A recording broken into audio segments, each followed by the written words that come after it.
Assalamualaikum warahmatullahi ta'ala wabarakatuh. Bismillahirrahmanirrahim. Alhamdulillahi rabbil alamin. Allahumma salli ala Sayyidina Muhammad. Pada kesempatan kali ini kita akan mengkaji kajian seputar perwik-wikan, masuknya pisang ke dalam apem tapi dalam kondisi haid. Bagaimana hukumnya dan bagaimana penjelasannya secara detail? Mari kita simak kajian berikut ini. Semoga bermanfaat. Bismillahirrahmanirrahim. Wala yujami'u, dan seorang suami tidak mewik-wik istrinya, wahwa sedangkan adapun suami khalin minat ta'ami jiddan, ia sangat kosong dari makanan, berarti kondisinya sedang sangat lapar. Fa inna minhu, karena sesungguhnya dari hal itu yahsulu terjadi ad-dararu, apa bahaya.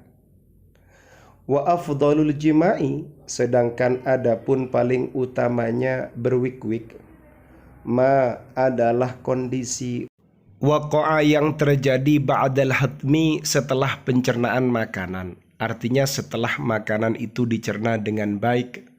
Wa inda tidalil badani, dan ketika stabilnya tubuh, fi harrihi, baik dari sisi panasnya tubuh, wa baradihi, dan dinginnya, wa yubusatihi, dan keringnya, wa rutubatihi, dan sisi basahnya. Jadi kalau kalian sedang sangat lapar, kalian tidak usah mewik-wik istri kalian, karena hal itu akan menimbulkan bahaya. Kemudian kapan waktu terbaik untuk berwik-wik? Yaitu kondisi ketika makanan yang dikonsumsi itu sudah dicerna dengan baik, dan ketika tubuh ini stabil, baik dari sisi panasnya, dinginnya, keringnya, dan basahnya. Wa amma mujama'atul haidi, adapun mewik-wik wanita yang haid, wa nufasai, dan mewik-wik wanita yang nifas, fafihima da'un azimun, pada kedua kondisi perempuan ini da'un azimun, terdapat penyakit yang dahsyat, wa dararun jasimun, dan bahaya yang besar, bisababi dzalikad dam, disebabkan darah itu ar-radi'i, yang buruk, alladzi, yang yajlibu, menarik, al-ufunata, pada kebusukan, kerusakan, wal wasakha, dan kotoran, minal akhlati, dari beberapa campuran, an jismiha, dari tubuhnya. Kalau mewik-wik wanita yang haid dan wanita yang nifas, maka sejatinya di situ ada penyakit yang dahsyat, ada bahaya yang besar disebabkan darah yang buruk ini, yang dapat menarik pada kebusukan, kerusakan, kotoran dari berbagai campuran yang ada pada tubuhnya. Faham ya? Wa innal jima'a, dan sesungguhnya al-jima'a, fi hadzainil halaini, pada dua kondisi ini, haramun, adalah haram.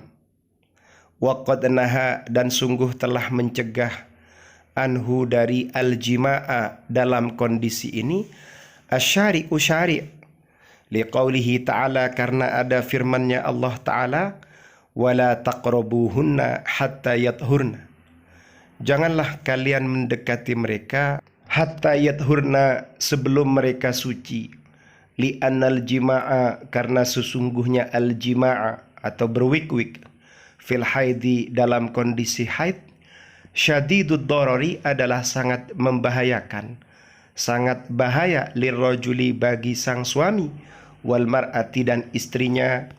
Kalau hukumnya, hukum melakukan perwik-wikan pada dua kondisi, kondisinya orang haid dan orang nifas, ini hukumnya haram.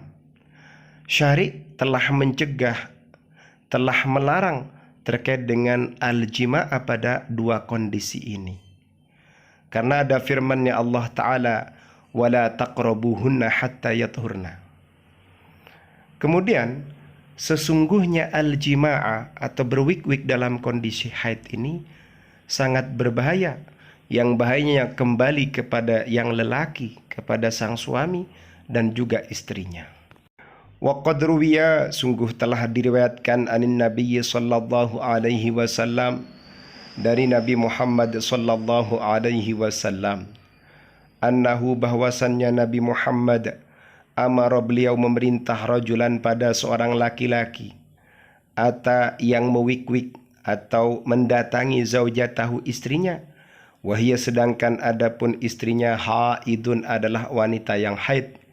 Faqala, lalu bersabda siapa Nabi, in kana fi ibtidaihi, jika dilakukan di awal mula haid, faltatasaddaq bidinarin, hendaknya engkau bersedekah dengan 1 dinar. Wa in kana fi idbarin, jika menjelang akhirnya haid atau mampetnya haid, fa binisfi dinarin, maka dengan 1/2 dinar. Wa hadza, adapun hal ini, ala tariqil istihbabi, adalah menggunakan cara disunnahkan, wa alaihi, dan wajib baginya, al istighfaru, meminta ampunan kepada Allah, wa taubatu, dan bertaubat. Pada hadis ini hukumnya disunnahkan bagi mereka yang mewikwik istrinya yang sedang haid, tapi tetap kalau ditanya hukumnya haram. Makanya di situ ia wajib beristighfar dan bertaubat kepada Allah. Wa man jama'a haidan, barang siapa yang mewikwik istrinya dalam kondisi haid, wa waladat, dan kemudian sang istri melahirkan, fa innahu yakunu majadzuman, maka kemungkinannya anaknya itu terkena penyakit lepra, au aqra'a, atau botak rambutnya, rontok rambutnya. Jadi ditakutkan orang yang mewikwik istrinya dalam kondisi haid, anak yang lahir dari rahimnya itu terkena penyakit juzam atau lepra, atau rambutnya botak, rambutnya rontok, kepalanya botak maksudnya.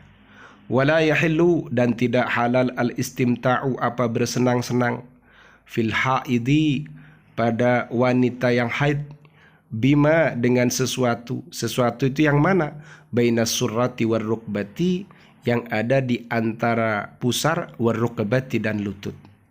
Jadi kalau beristimta, berenak-enak pada wilayah bainas surrah, antaranya pusar, war rukbah, dan lutut, itu hukumnya tidak halal, haram.